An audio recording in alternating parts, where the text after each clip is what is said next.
If you want something, buy it today. Genuinely, if you want something, buy it today. Everybody plans their life as though they're going to live to 70, 80. A lot of you are wrong about that. A lot of you will die in your 30s and 40s. That's just human nature. I had this discussion with a young friend of mine named Alex a couple years ago when he was talking about buying Bitcoin. He had about $25,000, about one Bitcoin at the time. And he said, Tristan, I've always wanted a BMW and I've always wanted a nice fast car. I don't have it. He's the guy who I then bought a Lamborghini, but I digress. Or should I buy a Bitcoin? This was his question.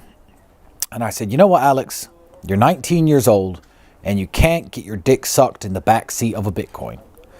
And what I meant by that, as vulgar of an example as it was, is that you can buy crypto at your age. Maybe you're watching this and you're 17, 21, 25, and you could save for the future, plan for the future, and think maybe when I'm 35, I'll have all those things I've ever dreamed of.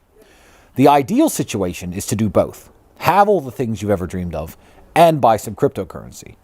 But essentially nobody cares when you get to 45, 50. If you save your Bitcoin now and you're a billionaire at 50, then you get a Lamborghini, then you get a Bentley and a Rolls Royce and a boat. You're just some 50-year-old man with money. Nobody cares. When you're young, it is impressive. That's why I'm going to have a super yacht before I turn 40. That's why I had an Aston Martin when I was 21 years old. That's why I have a Bugatti when I was, when did I get that? 32, 31.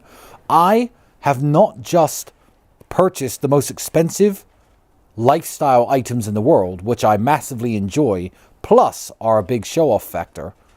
I did it at the right age. I did it at a very young age, and it's always more impressive. If I meet a 50-year-old man and he shakes my hand, he's got a Rolex on his wrist, it's a completely different feeling than when a 20-year-old reaches out his hand to shake my hand and there's a Rolex on his wrist. That 20-year-old, it's not expected of him to have that Rolex, whereas with the 50-year-old it is.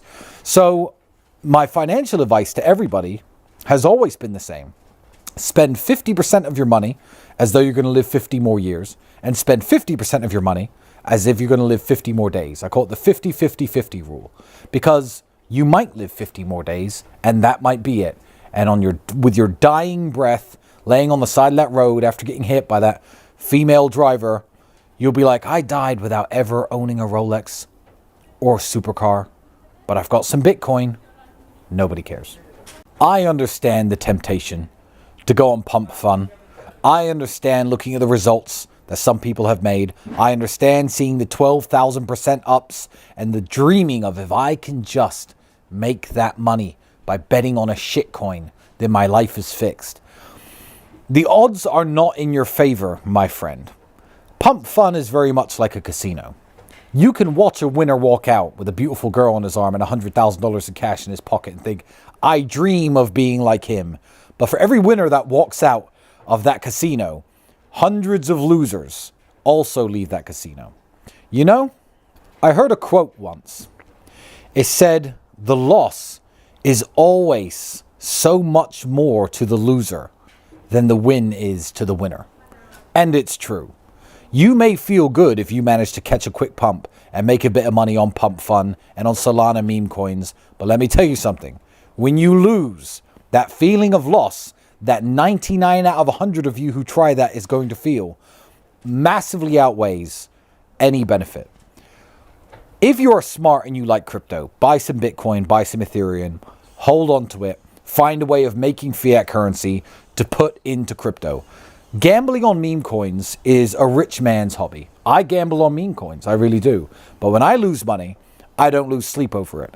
If that's all you've got, don't take the risk.